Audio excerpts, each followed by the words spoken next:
ನಟ ದರ್ಶನ್ಗೆ ಇಂದೇ ನಿರ್ಣಾಯಕ ದಿನ. ಸುಪ್ರೀಂ ಕೋರ್ಟ್ನಲ್ಲಿ ನಟ ದರ್ಶನ್ಗೆ ಅಗ್ನಿ ಪರೀಕ್ಷೆ. ದರ್ಶನ್ ಜಾಮೀನು ರದ್ದು ಕೋರಿ ಅರ್ಜಿ ವಿಚಾರಣೆ. ಸುಪ್ರೀಂ ಕೋರ್ಟ್ನಲ್ಲಿ ನಡೆಯಲಿರೋ ಅರ್ಜಿ ವಿಚಾರಣೆ ನ್ಯಾಯಮೂರ್ತಿ ಪರ್ದಿವಾಲಾ, ನ್ಯಾಯಮೂರ್ತಿ ಮಹಾದೇವನ್ ಪೀಠದಲ್ಲಿ ವಿಚಾರಣೆ ನಡೆಯಲಿದೆ.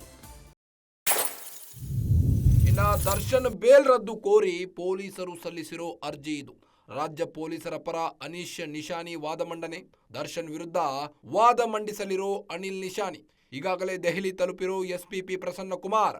ರೇಣುಕಾ ಸ್ವಾಮಿ ಕೊಲೆ ಕೇಸ್ ಸಂಬಂಧ ದಾಖಲೆಗಳು ಸಲ್ಲಿಕೆಯಾಗಿವೆ. ನಟ ದರ್ಶನ್ಗೆ ಇಂದೇ ನಿರ್ಣಾಯಕ ದಿನ ಅಂತಾನೆ ಹೇಳ್ಬೋದು. ನಟ ದರ್ಶನ್ ರೆಗ್ಯುಲರ್ ಬೇಲ್ ಕ್ಯಾನ್ಸಲ್ ಆಗುತ್ತಾ ಸುಪ್ರೀಂ ಕೋರ್ಟ್ ನಲ್ಲಿ? ನಟ ದರ್ಶನ್ಗೆ ಇಂದೇ ನಿರ್ಣಾಯಕ ದಿನ ಅಂತಾನೆ ಹೇಳ್ಬೋದು. ನಟ ದರ್ಶನ್ಗೆ ಇಂದೇ ಬಿಗ್ ಡೇ. ರದ್ದಾಗುತ್ತಾ ಜಾಮೀನು ನಟ ದರ್ಶನ್ ಅವರದು. ಈಗ ದರ್ಶನ್ಗೆ ಸುಪ್ರೀಂ ಕೋರ್ಟ್ ಟೆನ್ಷನ್ ಶುರುವಾಗಿದೆ. ದರ್ಶನ್ಗೆ ಹಿಂದೆ ಅಗ್ನಿ ಪರೀಕ್ಷೆ.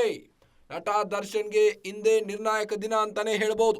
ಸುಪ್ರೀಂ ಕೋರ್ಟ್ನಲ್ಲಿ ನಟ ದರ್ಶನ್ಗೆ ಅಗ್ನಿ ಪರೀಕ್ಷೆ ಏರ್ಪಡಿಸಲಾಗಿದ್ದು, ದರ್ಶನ್ ಜಾಮೀನು ರದ್ದು ಕೋರಿ ಅರ್ಜಿ ವಿಚಾರಣೆ ನಡೆಯಲಿದೆ ಎಂದು ಸುಪ್ರೀಂ ಕೋರ್ಟ್ನಲ್ಲಿ ಅರ್ಜಿ ವಿಚಾರಣೆ ನಡೆಯಲಿದೆ.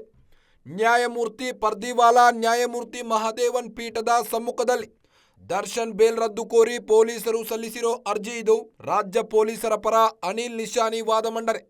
ಇನ್ನ ದರ್ಶನ್ ವಿರುದ್ಧ ವಾದ ಮಂಡಿಸಲಿರೋ ಅನಿಲ್ ನಿಶಾನಿ ಈಗಾಗಲೇ ಪಬ್ಲಿಕ್ ಪ್ರಾಸಿಕ್ಯೂಟರ್ ಆದಂತ ಎಸ್ಪಿಪಿ ಪ್ರಸನ್ನ ಕುಮಾರ್ ಅವರು ಸಹ ದೆಹಲಿ ತಲುಪಿದ್ದಾರೆ.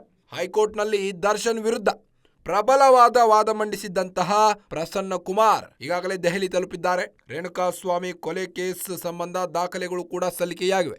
ಎಸ್ಪಿಪಿ ಪ್ರಸನ್ನ ಕುಮಾರ್ ಅವರು ಹೈಕೋರ್ಟ್ನಲ್ಲಿ ದರ್ಶನ್ ವಿರುದ್ಧ ಪ್ರಬಲವಾದ ವಾದ ಮಂಡಿಸಿದ್ರು. ಸಿ.ವಿ. ನಾಗೇಶ್ ವಿರುದ್ಧ ಕೂಡ ದರ್ಶನ್ ವಿರುದ್ಧ ವಾದ ಮಂಡಿಸಲಿರೋ ಅನಿಲ್ ನಿಶಾನಿ, ರಾಜ್ಯ ಪೊಲೀಸರ ಪರ ಅನಿಲ್ ನಿಶಾನಿ ವಾದ ಮಂಡಿಸಲಿದ್ದಾರೆ. ದರ್ಶನ್ ಬೇಲ್ ರದ್ದು ಕೋರಿ ಪೊಲೀಸರು ಸಲ್ಲಿಸಿರೋ ಅರ್ಜಿ ಇದು. ಹಾಗಾದರೆ ದರ್ಶನ್ ಜಾಮೀನು ರದ್ದಾಗುತ್ತಾ ಸುಪ್ರೀಂ ಕೋರ್ಟ್ನಲ್ಲಿ? ನಟ ದರ್ಶನ್ಗೆ ಹೈಕೋರ್ಟ್ನಲ್ಲಿ ರೆಗ್ಯುಲರ್ ಬೇಲ್ ಜಾಮೀನು ಮಂಜೂರಾಗಿತ್ತು. ಸಿ.ವಿ. ನಾಗೇಶ್ ಅವರ ಪ್ರಬಲವಾದ ವಾದ ಮಂಡನೆಯಿಂದಾಗಿ ನಟ ದರ್ಶನ್ಗೆ ಹೈಕೋರ್ಟ್ನಲ್ಲಿ ರೆಗ್ಯುಲರ್ ಜಾಮೀನು ಮಂಜೂರಾಗಿತ್ತು. ಈಗಾಗಲೇ ನಟ ದರ್ಶನ್ ಫ್ಯಾಮಿಲಿಯೊಟ್ಟಿಗೆ ಎಂಜಾಯ್ಮೆಂಟ್ ಮಾಡ್ತಾ ಇದ್ದಾರೆ. ಇದರ ಮಧ್ಯೆ ಈಗ ಮತ್ತೊಂದು ಸಂಕಷ್ಟ ಅಂತಲೇ ಹೇಳ್ಬೋದು ನಟ ದರ್ಶನ್ಗೆ. ಸುಪ್ರೀಂ ಕೋರ್ಟ್ನಲ್ಲಿ ನಟ ದರ್ಶನ್ಗೆ ಅಗ್ನಿ ಪರೀಕ್ಷೆ ಅಂತಲೇ ಹೇಳ್ಬೋದು. ದರ್ಶನ್ ಜಾಮೀನು ರದ್ದು ಕೋರಿ ಅರ್ಜಿ ವಿಚಾರಣೆ ನಡೆಯಲಿದೆ ಎಂದು ಸುಪ್ರೀಂ ಕೋರ್ಟ್ನಲ್ಲಿ ಅರ್ಜಿ ನಡೆಯಲಿದೆ. ಇನ್ನು ನ್ಯಾಯಮೂರ್ತಿ ಪರ್ದಿವಾಲಾ, ನ್ಯಾಯಮೂರ್ತಿ ಮಹಾದೇವನ್ ಪೀಠದಲ್ಲಿ ಈ ಒಂದು ವಿಚಾರಣೆ ನಡೆಯಲಿದೆ. ರಾಜ್ಯ ಪೊಲೀಸರ ಪರ ಅನಿಲ್ ನಿಶಾನಿ ವಾದ ಮಂಡಿಸಲಿದ್ದಾರೆ. ದರ್ಶನ್ ವಿರುದ್ಧ ವಾದ ಮಂಡಿಸಲಿರೋ ಅನಿಲ್ ನಿಶಾನಿ ಈಗಾಗಲೇ ಇವರ ಸಪೋರ್ಟಿಂಗ್ ಆಗಿ ದೆಹಲಿ ತಲುಪಿದ್ದಾರೆ. Spp Prasanna Kumar, public prosecutor spp Prasanna Kumar ಅವರು ದೆಹಲಿ ತಲುಪಿದ್ದಾರೆ. ರೇಣುಕಾ ಸ್ವಾಮಿ ಕೊಲೆ ಕೇಸ್ ಸಂಬಂಧ ದಾಖಲೆಗಳು ಕೂಡ ಸಲ್ಲಿಕೆಯಾಗಿವೆ. ದರ್ಶನ್ಗೆ ಹಿಂದೆ ಅಗ್ನಿ ಪರೀಕ್ಷೆ. ಸುಪ್ರೀಂ ಟೆನ್ಷನ್ ಶುರು ಆಗಿದೆ. ಈಗ ನಟ ದರ್ಶನ್ಗೆ ಹಿಂದೆ ಬಿಗ್ ಡೇ. ರದ್ದಾಗುತ್ತಾ ಜಾಮೀನು? ನಟ ದರ್ಶನ್ಗೆ ಇಂದು ನಿರ್ಣಾಯಕ ದಿನ. ಸುಪ್ರೀಂ ಕೋರ್ಟ್ನಲ್ಲಿ ನಟ ದರ್ಶನ್ ರೆಗ್ಯುಲರ್ ಬೇಲ್ ಕ್ಯಾನ್ಸಲ್ ಆಗುತ್ತಾ? ದರ್ಶನ್ ಜಾಮೀನು ರದ್ದು ಕೋರಿ ಅರ್ಜಿ ವಿಚಾರಣೆ. ಸುಪ್ರೀಂ ಕೋರ್ಟ್ನಲ್ಲಿ ನಡೆಯಲಿರೋ ಅರ್ಜಿ ವಿಚಾರಣೆ. ದರ್ಶನ್ ಬೇಲ್ ರದ್ದು ಕೋರಿ ಪೊಲೀಸರು ಈಗಾಗಲೇ ಅರ್ಜಿ ಸಲ್ಲಿಸಿದ್ದಾರೆ ಸುಪ್ರೀಂ ಕೋರ್ಟ್ನಲ್ಲಿ.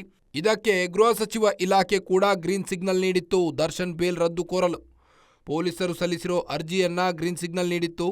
ರಾಜ್ಯ ಪೊಲೀಸರ ಪರ ಅನಿಲ್ ನಿಶಾನಿ ವಾದ ಮಂಡಿಸಲಿದ್ದಾರೆ.